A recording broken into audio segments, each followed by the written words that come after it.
Des hommes, femmes et jeunes aperçus à Nzindong sur l'axe qui va du marché Bangan à Messang, dans le sud-ouest du Cameroun. Les travaux objets de ce petit regroupement ont tout d'un simple investissement humain. Mais approchés, ces hommes et femmes viennent d'être engagés par la commune de Bacham dans le cadre de la deuxième phase du projet IMO. Un projet dont la mise en œuvre de la première phase a été émaillée d'un ensemble d'irrégularités dans cette partie de l'arrondissement de Bacham, département de Bamboutos. Nous sommes le lundi 27 décembre 2021 et les travaux lancés sur le terrain quelques jours plus tôt en sont encore aux préliminaires.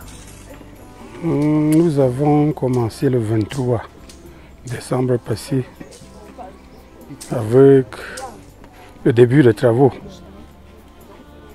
La pose de la première pierre qui était effectuée le 23 du mois passé. En fait, aujourd'hui, nous sommes ici pour nettoyer les rigoles pour la mise en forme, le caniveau maçonné. Et le curage du dallo que vous voyez derrière moi là. Bouché entièrement. Hein. Donc on est en train de le nettoyer pour c'est-à-dire le puisard et le rejet. C'est pour que les femmes qui cultivent là-bas en bas ont fermé l'exutoire. Et quand l'eau passait, la terre restait sur place. Donc notre rôle aujourd'hui est de le nettoyer, de le mettre à jour pour attendre l'élévation des caniveaux maçonnés. C'est les travailleurs, les riverains de la route marché Bangan-Nzindong. Donc sont les riverains. Ces jeunes ont été choisis à travers une demande de recrutement. C'est ça, ils ont été choisis à travers d'une demande de recrutement. Ils l'ont fait et à la mairie de Bacham, on a fait la synthèse pour voir ceux qui peuvent travailler. J'ai fait ma demande et aller déposer pour faire le manœuvrage dans le projet IMO. Aujourd'hui, j'étais en train de vider le dallo que vous voyez là. Le lancement des travaux a été consacré au cours d'une cérémonie très courue, présidée à Nzindong le jeudi 23 décembre 2021 par le préfet de Bamboutos. C'était en présence, entre autres personnalités, du sous-préfet de l'arrondissement de Bacham, de Sa Majesté le chef supérieur du groupement Bangan, conseillers municipaux et bien évidemment de la population bénéficiaire sortie nombreuse pour manifester sa fierté de recevoir ce projet relancé.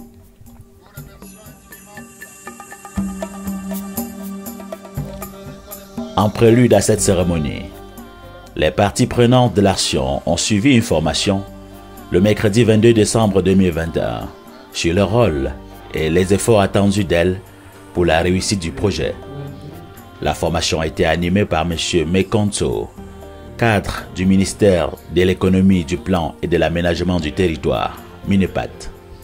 Et comme nous sommes d'abord des techniciens, on est plutôt en train de vouloir accompagner certains qui ne... Puisque notre formation a été faite bien sûr, mais on est en train de vouloir accompagner ceux qui n'étaient pas comment on doit fonctionner sur place. Señoritas, señores, K.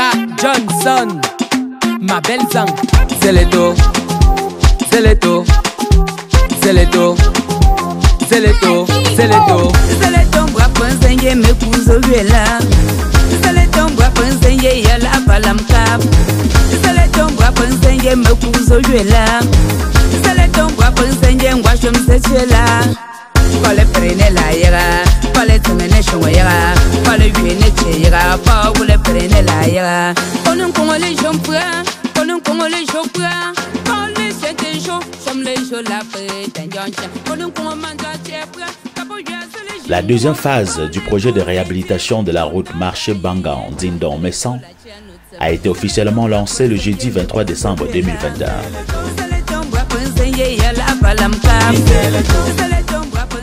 La route en question dessert environ 13 villages du groupement Bangan.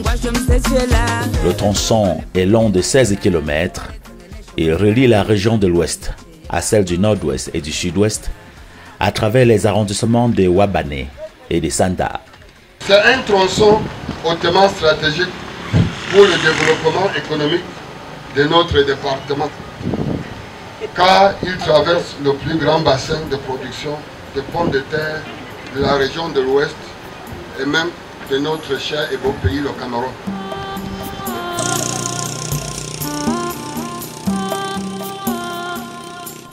Le projet a été maturé sous l'ère du ministre Emmanuel Nganou Messi, alors ministre de l'économie, du plan et de l'aménagement du territoire, digne fils des Bamboutos.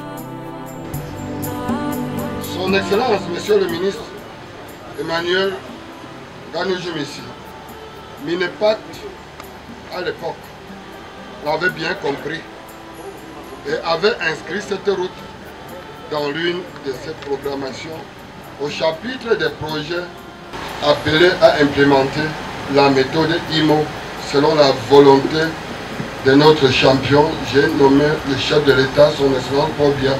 Et tout ceci pour le bien de ses frères et sœurs, les populations de notre municipalité.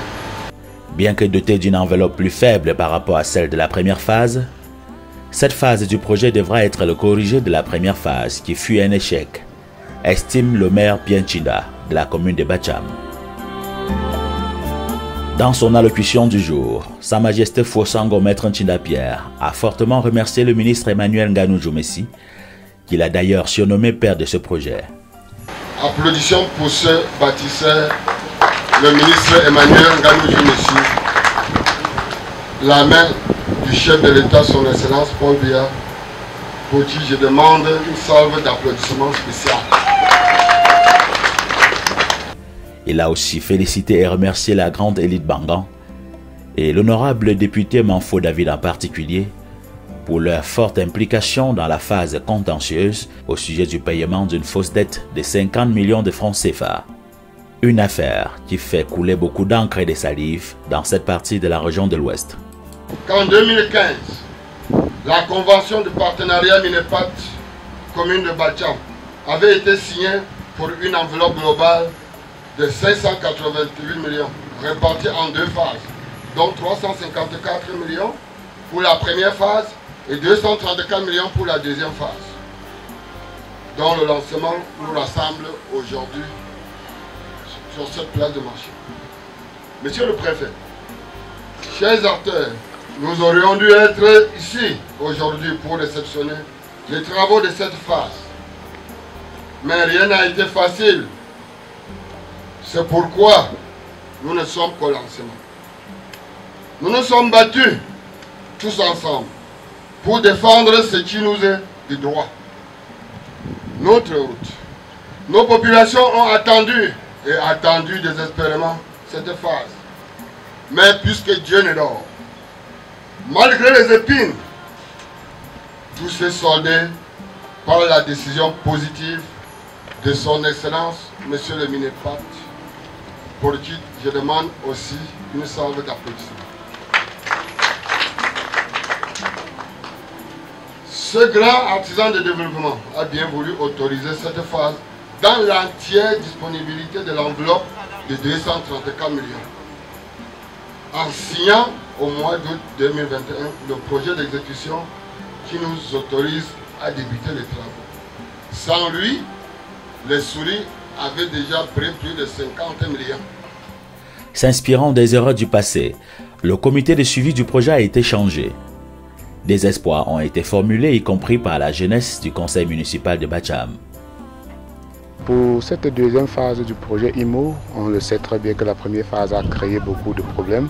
Et les jeunes, pour la plupart, n'étaient pas trop intéressés. Certains, vous savez que les jeunes d'aujourd'hui, pour la plupart, beaucoup sont réticents.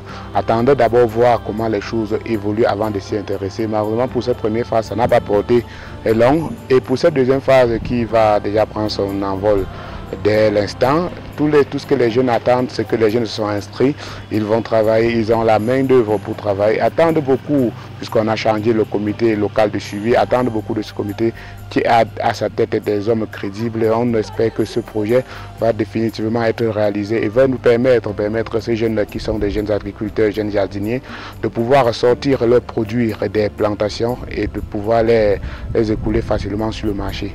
Donc nous attendons vivement ce projet qui va venir nous aider dans le côté du développement routier.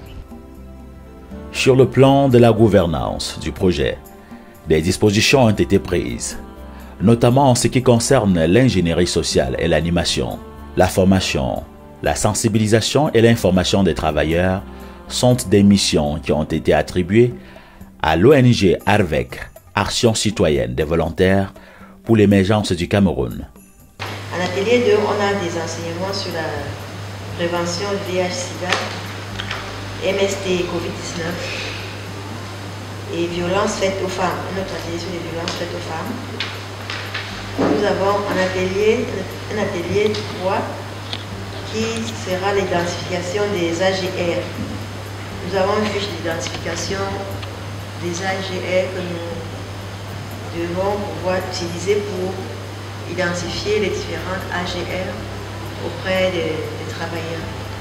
Les missions assignées à cette entité vont jusqu'à la prévention des cas d'harcèlement sexuel dans les chantiers. Dans le projet IMO Bacham, nous nous occupons de l'ingénierie sociale. L'ingénierie sociale, c'est quoi? C'est tout ce qui entre dans la sensibilisation, l'information des acteurs, des travailleurs. Nous formons aussi les gens, je vais dire les travailleurs, oui. Et après la sensibilisation, parce que là, au niveau de la sensibilisation, il y a beaucoup de thématiques sur le harcèlement sexuel en milieu, au chantier, aussi sur les violences faites aux femmes. Tout ça, ça rentre dans la sensibilisation. Et à côté de la sensibilisation, nous essayons d'accompagner aussi les travailleurs dans le choix, l'identification et la mise en œuvre des activités génératrices des revenus. Parce qu'il faut le rappeler, le projet IMO vise à sortir les populations de la pauvreté. Et ceci, n'est-ce pas, les activités génératrices des revenus permettent à long terme que ceux qui ont bénéficié du projet puissent, n'est-ce pas, se développer davantage. Cette ONG qui s'occupe également de la sécurité des travailleurs formera aussi les comités d'entretien des ouvrages pour en assurer la pérennité après coup. Bon, maintenant, quand le projet va finir, nous allons former les comités d'entretien de la route, c'est-à-dire de l'ouvrage. Parce qu'une œuvre comme celle-là, si on ne met pas des gens qui vont veiller, ça ne va pas donner.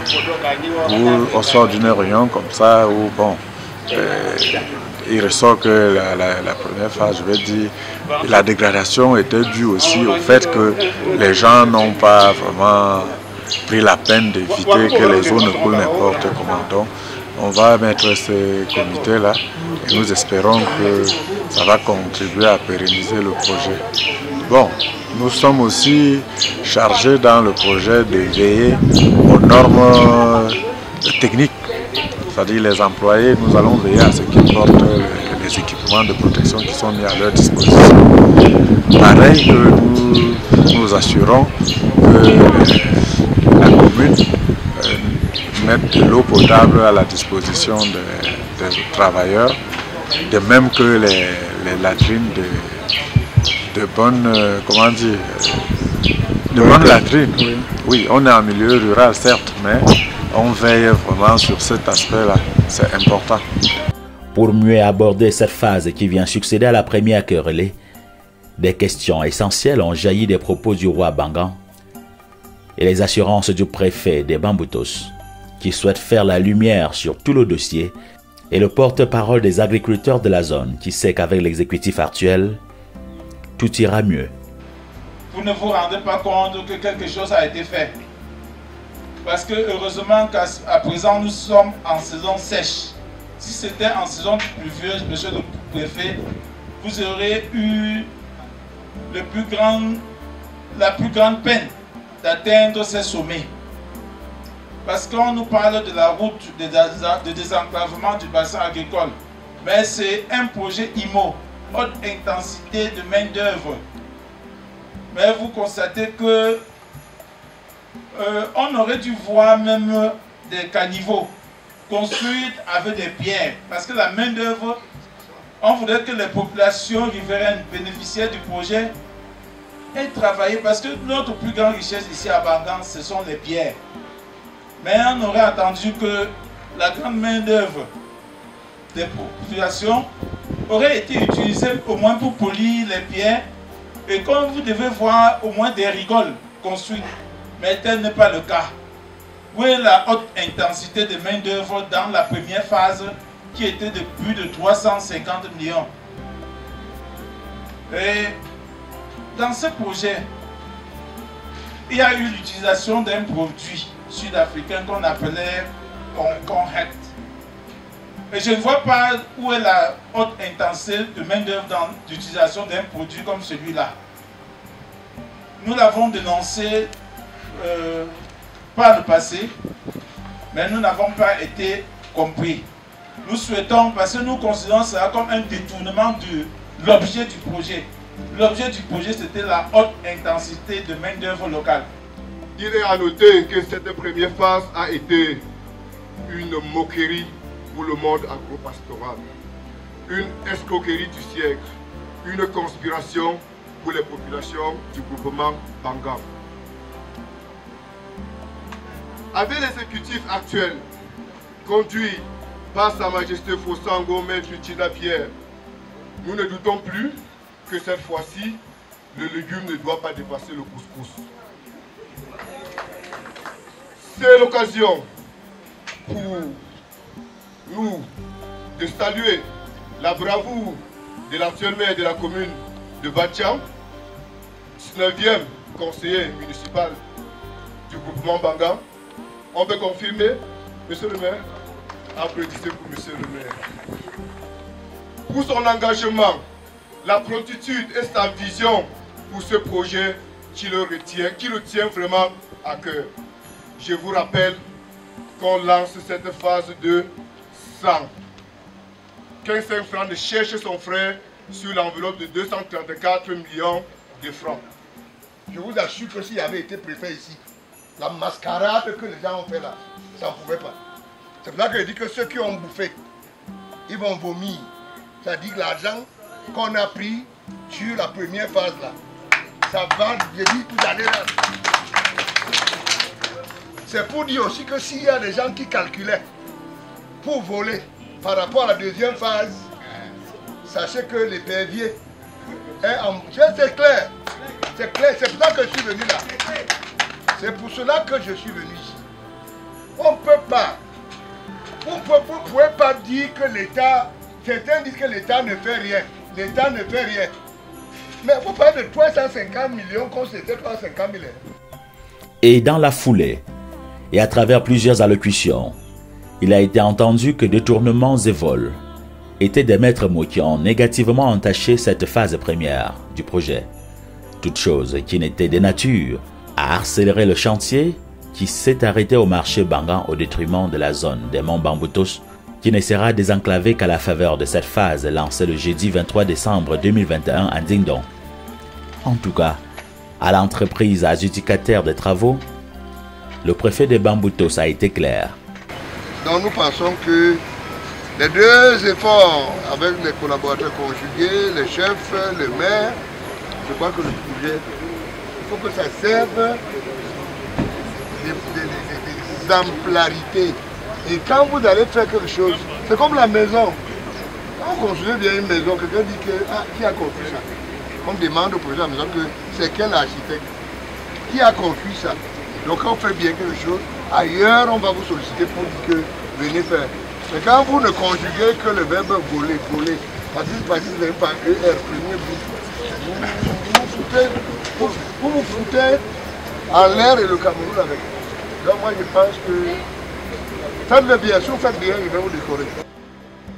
Vu la complexité des travaux qu'il y a à faire sur le tronçon et vu l'enveloppe disponible, nous nous sommes attelés à utiliser le minimum qu'il y a pour faire le maximum des travaux.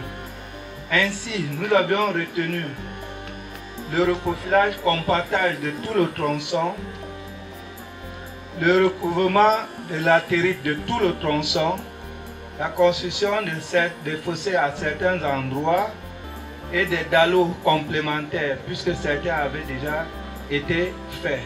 Le curage des fossés que nous avons bien voulu commencer ce matin. Et tout cela avec les moyens mis à notre disposition. Nous avons déjà commencé par identifier les sites d'emprunt de latérite et il nous reste à analyser la qualité pour pouvoir l'utiliser le moment venu, c'est-à-dire dans les jours prochains sur la route. Et nous croyons que malgré la modestie de l'enveloppe, nous ferons le maximum. Parce que ailleurs, on a moins, on a eu à utiliser moins et on a fait beaucoup avec ce qu'on a fait.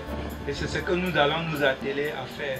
Nous sommes confiants de vous fournir de bons résultats à la fin du projet. Quant au rêve nourri par la population de l'arrondissement de Bacham, celui de voir enfin l'axe routier Bangan-Dindon-Messan débouché, le maire de la commune de Bacham reste optimiste. Tel que le maire de Bacham est un Chinda du développement, lui-même, il va continuer à suivre ce projet tel qu'il a commencé en nous aidant à rattraper une cinquantaine de millions. Merci monsieur le préfet, merci vraiment aux populations, étant donné que si le lancement était un genre, si le lancement était à peu près, ça devrait faire deviner la suite de l'affaire. Tel que le lancement a été un succès, tel que le lancement se présente, je n'ai plus de doute, surtout que moi, Maître Nchinda, je n'échoue jamais, jamais et jamais. Et quel qu'en soit le cas, avec le préfet, Etapa, le préfet du développement, avec le roi, mon père, je ne peux même pas échouer. Parce que dirais-je à mes populations, la première phase a été ce qu'elle fut. Je ne suis pas là pour juger. Je préfère qu'on juge mon exécutif au pied du mur. Et j'ose croire que le jour de la réception des travaux, c'est là où c'est le chef qui saura quoi me dire avec l'appui du préfet. Puisque je suis en train de travailler, je suis en train de demander au chef, que le chef m'a donné même un terrain en Dindon. J'ai dit que non, Sa Majesté, attends d'abord, attends, je travaille, je finis d'abord le travail. Si vous allez contrôler, le préfet va contrôler, c'est à la fin que vous saurez quoi faire. Invitant une fois de plus les populations au contrôle citoyen, souhaité pour toute action publique. Le maire de la commune de Bacham les a remerciés pour les actions entreprises sur ce tronçon, pour le maintien de la circulation pendant la trêve. Il est en effet convaincu que sans ce contrôle qui nécessite à l'avance que ses concitoyens s'imprègnent du cahier des charges de l'entreprise, une route pourra désenclaver cet immense bassin agricole, mais pas pour longtemps. Il faut envisager les actions de pérennité des ouvrages, telles que prescrites par les règles de la bonne gouvernance et du développement durable. Chère population, nous vous exhortons à vous approprier ce projet pour qu'ensemble, encore nous exprimions notre volonté, notre disponibilité, nos expériences dans le respect de la convention et de l'approche IMO pour la bonne exécution de cette phase de tant attendue. À nos partenaires techniques, j'ai nommé le bureau d'études techniques, l'ONG et le sectoriel. Travaillons sans relâche en veillant au respect des prescriptions IMO, comme nous le demande la Convention. À nos chefs traditionnels, nous leur demandons en plus de veiller de jour comme de nuit au bon déroulement de ces travaux, pour qu'à la fin, nous ayons construit ensemble une bonne route qui soulage nos souffrances. Dans la réponse formulée face au questionnement de l'Élysée de Bacham, l'on a eu une idée plus précise du potentiel économique de la zone à désenclaver.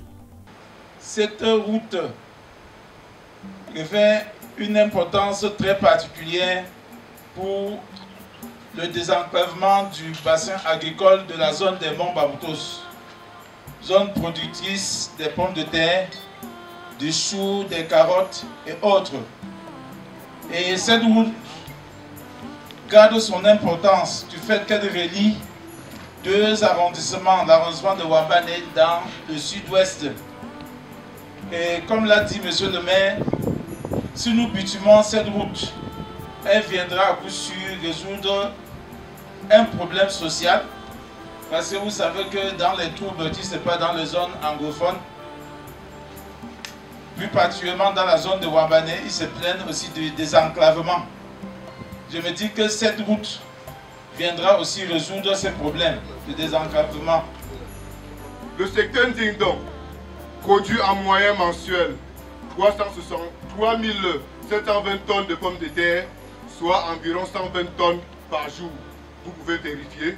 Monsieur le préfet, il faut aussi noter que nous sommes dans une zone qui produit, mais nous n'avons même pas le simple chef de poste agricole. Celui qui était là avait déjà fait 30 ans. Quand je suis né, il était ici. Il a pris sa retraite, ça fait 10 ans. On le voit sur ma route quand il y a litige foncier. Les travaux sur ce linéaire de 16 km dont la commune de Bacham est bénéficiaire sont financés par le ministère de l'économie, de la planification et de l'aménagement du territoire MINIPAD. Ils sont centrés sur la main-d'œuvre locale. La réhabilitation de cette route contribuera à coup sûr au développement des localités desservies. Je suis très contente de travailler. Je ne faisais rien à la maison. Donc quand je vois le travail comme ça, je suis très contente. Je souhaite que tout ce qu'on a parlé sur le projet IMO, qu'on marche sur ces pas-là, n'importe qui va être. Moi-même, je veux être beaucoup enchantée de ça. Je suis contente si le projet aille en avant et s'il n'y a pas de problème. Et qu'on ne crée pas de problème en fait. Selon le décret du Premier ministre, chef du gouvernement du 24 mars 2014, fixant les conditions de recours et d'application des approches IMO, l'approche IMO est une technique combinant la main-d'œuvre et l'équipement généralement léger et favorisant la valorisation des ressources locales dans la réalisation de projets d'intérêt public ou communautaire. Le Premier ministre, par son décret numéro 2014-0611 du 21 mars 2014, a fixé les conditions et les recours aux approches IMO.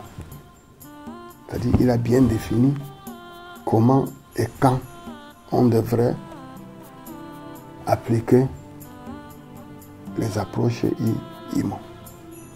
Dans la substance de ce décret, qui est comme la Bible de l'approche IMO, insiste sur l'utilisation de la main-d'œuvre locale. Qu'est-ce que ça dit? Ça veut dire que si on a à travailler sur le tronçon marché Bangan-Dingdong-Messa, nous devons recruter les populations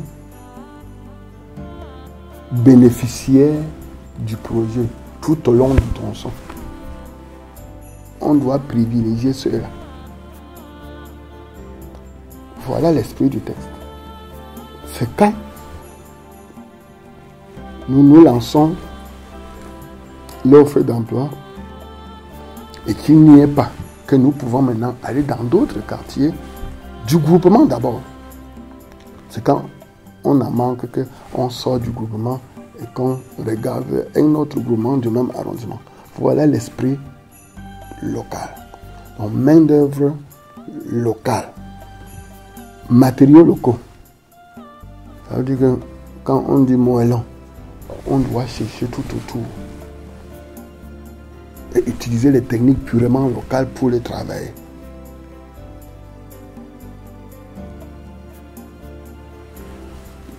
Voilà la quintessence de l'approche IMO. C'est dire que on ne saurait, dans l'approche IMO, parler d'un liquide qu'on déverse sur la route et ça remplace le goudron. IMO est l'antidote de moderne. IMO est local, purement local.